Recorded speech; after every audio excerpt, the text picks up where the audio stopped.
This is the Eye on Annapolis Daily News Brief, keeping you informed about the happenings in Annapolis and the area.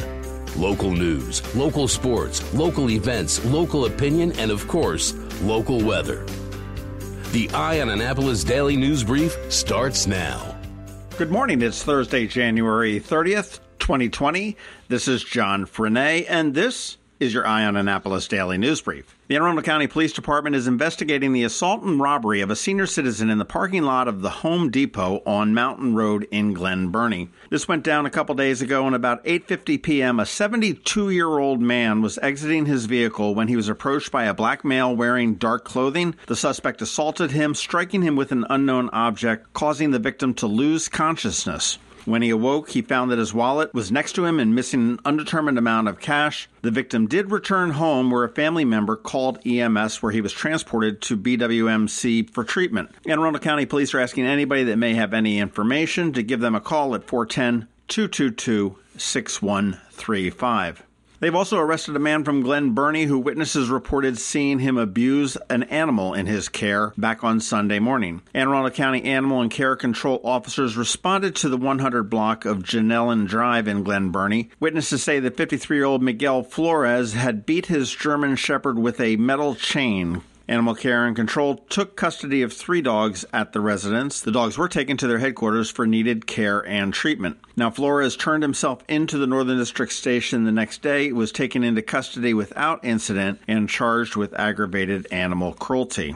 We've been telling you about the Real ID Act for months and telling you that October 1st is the deadline, and the Maryland State Legislature is looking to confuse that up a little bit. They are introducing new bills this week that will allow any licenses that may be expired and confiscated due to non-compliance to be given a 90-day grace period to get the documents.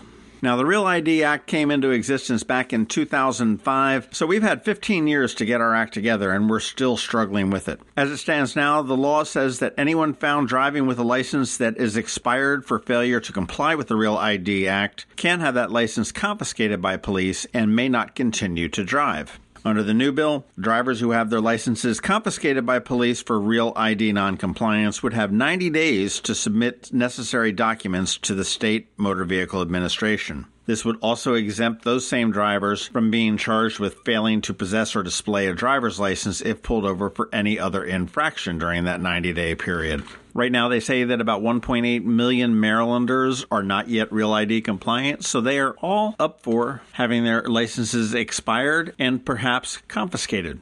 Governor Larry Hogan is doubling down on starting school after Labor Day once again. He announced yesterday the Universal School Start Act of 2020, which will require public schools around the state to start after Labor Day. Back in 2016, he did sign an executive order that schools had to start after Labor Day weekend, and the legislature overturned that, allowing local school districts to make that decision. In a statement, Hogan said that the legislature had ignored the people again by reversing this common sense action with a misguided piece of legislation, which has the potential to cause a mass confusion this fall and in future years, with the potential for 24 different start dates spread over several weeks. According to a recent poll, 55% of Marylanders would prefer a post-Labor Day start. So Governor Hogan is ready to fight that fight once again. A little bit of a worrisome signal to newspapers and other print media. Warren Buffett's Berkshire Hathaway has sold its portfolio of newspapers, weekly publications, and websites to Lee Enterprises for $140 million in cash. How they're financing this is that Lee is getting $576 million in long-term funding from Berkshire Hathaway at 9%, and they will purchase the assets from those proceeds. Buffett, who was very bullish on print media for very many years, said in a recent interview that the world has changed hugely, and it did it gradually. It went from monopoly to franchise to competitive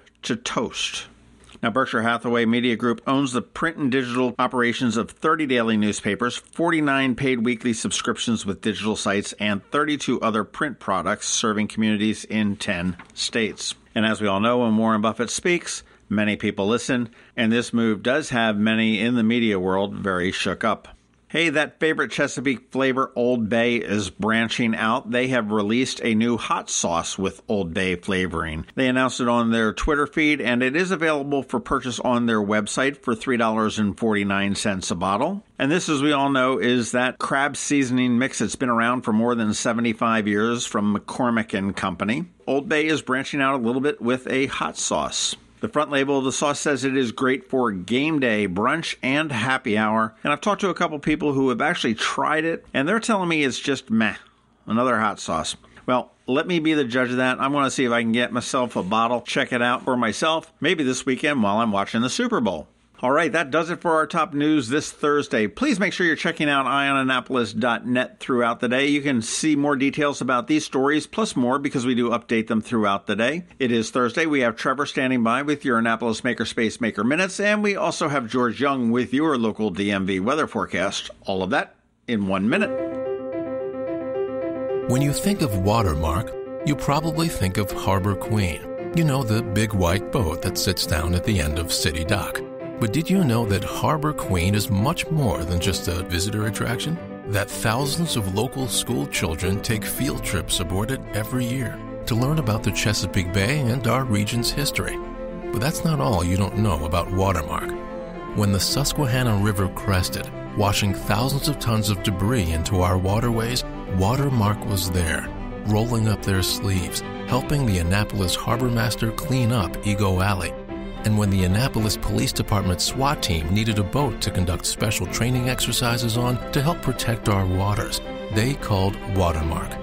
Watermark, making our mark. To learn more about how Watermark is here for our hometown, visit watermarkjourney.com. Going out? You need the most up-to-date local weather. Here's George Young from DMV Weather in Annapolis with today's forecast. Hey everyone, this is George with DMV Weather, and this is your Eye on Annapolis forecast for Thursday, January 30th. 2 more days left in the first month of the new year, and it'll be a chilly but sunny one with temps 40 to 45 degrees for highs, following this morning's 20s and 30s. Same tomorrow, though, a few degrees warmer with highs likely 42 to 47 degrees before clouds and maybe more rain showers on Saturday move in as the storm moves near the coast or just offshore before more clearing and sunshine with 40s for highs on Sunday to cap off the weekend. Okay, that's it for today. This is George Young of DMV Weather. Make it a great day out there, and be sure to get our free app on all of your devices by searching the Apple or Google App Stores for DCMDVA Weather, and also follow us on Facebook and Twitter, and on our website at dmvweather.com, so you can always stay weather informed. Have you ever been to the Annapolis Mall when it opens for the day?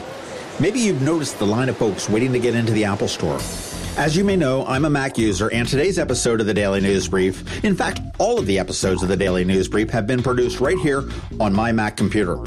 What you might not know about is Macmedics. They were founded here in Annapolis in 1989, and they are an Apple-authorized premium service provider, the only one in the Baltimore-Annapolis, D.C. area. And what that means to you is that they repair all Apple devices, including the iPhone screens and batteries, all without an appointment. And most repairs are done the same day, usually within 2 hours. They also sell everything except the iPhone and the watch for the same price as Apple. I don't know why you would go anywhere else. Give them a call at 410-757-MACS, or if you're not into the whole letter thing, 410-757-6227. Stop by their retail store in Severna Park on Benfield Road, or their service center in Lanham, right off of Route 50. Or you can always check them out online at macmedics.com. I'll tell you, they've saved me quite a few times, and I know they can save you. Every week, makers, crafters, and educators hold events all over the area. Highlighting some of those, here's our Maker's Minute, brought to you by Annapolis Makerspace. Hey, this is Trevor from Annapolis Makerspace with this week's Maker Minute. On Saturday, Books for International Goodwill is having another one of their big book sales from 8 a.m. to 2 p.m. They have a massive number of books for cheap, and they're very well organized. They're right up off of Defense Highway in Annapolis at the Ray of Light Studio, starting on Tuesday and running for 4 weeks. Ray of Light Studio is hosting the Sketchbook Experience. You can learn how to draw, and you don't even realize it yet. They'll help you start sketching with the hope that once you've learned, you'll never stop. Explore charcoal, graphite, pens, and markers. Also at Ray of Light Studio, starting next Wednesday, they're having a watercolor club for teens teens, an introduction to watercolor for teens, meeting after school on Wednesdays in February. At Art Farm, there's still time to get in on Art Farm's after-school winter session for kids, with printmaking on Mondays for ages 8 through 11, art discovery on Tuesdays for ages 6 through 8, street art lettering on Wednesdays for ages 11 through 16, and mixed media and bookbinding on Thursdays for ages 11 through 15. Also check out some live music at Art Farm on Sunday with Mark Schatz and Brian McDowell. This week at the Anne Arundel County Public Library System. This afternoon at the Edgewater Library is Introduction to Raspberry Pi. The Pi is a great way to explore how computers work and interface with the world around us. Try your hand at programming and building a few fun projects with the Raspberry Pi computer. Tomorrow morning at Discovery's Library at the Mall is Plant a Seed. With stories and songs to celebrate National Seed Swap Day, you can bring seeds to share if you have them, but everyone gets seeds to take home. On Saturday at the Broadneck Library is Hedgehog Celebration. Meet and learn about African pygmy pet hedgehogs. Saturday at Discovery's Library at the Mall is a YouTube Stars Workshop. Kids will learn about staying safe on the internet, planning interesting videos, record a group challenge video, and demonstrate how to edit and upload to YouTube. Saturday at Mountain Road is the Magic the Gathering Club. On Monday at Glen Burnie is Maker Monday, and Monday at Linthicum is another chance to check out Introduction to Raspberry Pi. At Annapolis Makerspace this week, tomorrow we have some more laser training. Anyone interested in the laser cutters and engravers and want to check ours out, come on by and get the full rundown. On Tuesday is our monthly Fusion 360 3D design workshop with Russ, and as always, Wednesday is our woodworking open night, and Thursdays is our electronics open night, when anyone could just drop in and check us out. Be sure to check us out on Facebook, Twitter, Instagram, and Meetup to keep up on everything that's going on with us, and you can catch me tonight and every Thursday night at Annapolis Makerspace on Renard Court for Electronics Night, and you can find links to all of these events at the Annapolis Makerspace website at makeannapolis.org. And whether you're making art, software, sawdust, or just a mess, chances are you're already a make. This has been Trevor from Annapolis Makerspace with this week's Maker Minute. Hey, Annapolis, Eastern Shore, and Anne Arundel County. My name's Rick Peters, and I'm the president of Solar Energy Services in Millersville, Maryland. Need a new job in the new year to help take you in a different direction? Maybe you aren't feeling fulfilled in your current job and want to be part of the excitement and growth of the clean energy industry. Consider coming to work for Solar Energy Services and give yourself a new career and fresh start at a company that not only offers competitive pay and benefits, but also cares about our employees as much as we care about our customers. That says a lot because we've been in business for over 40 years and we know how to provide 5-star service. Visit solarsaves.net or call 410-923-6090 today. We are hiring immediately for solar installers, drafting specialists, and commercial project managers as we prepare for another great year. Are you up for the challenge? Apply today. Sunshine's a-wastin'. Sunshine, sunshine, nothing else can make me feel so fine. You've been listening to the Eye on Annapolis Daily News Brief. Tell your friends and colleagues this is the podcast where you can keep up on the latest with what's going on in Annapolis. And also tell them about our website, eyeonannapolis.net, where you can find even more information. This podcast comes to you every Monday through Friday at 7 a.m., keeping you informed with the Eye on Annapolis Daily News Brief. And take a moment to listen to our other podcast, The Maryland Crabs, released every Thursday at noon.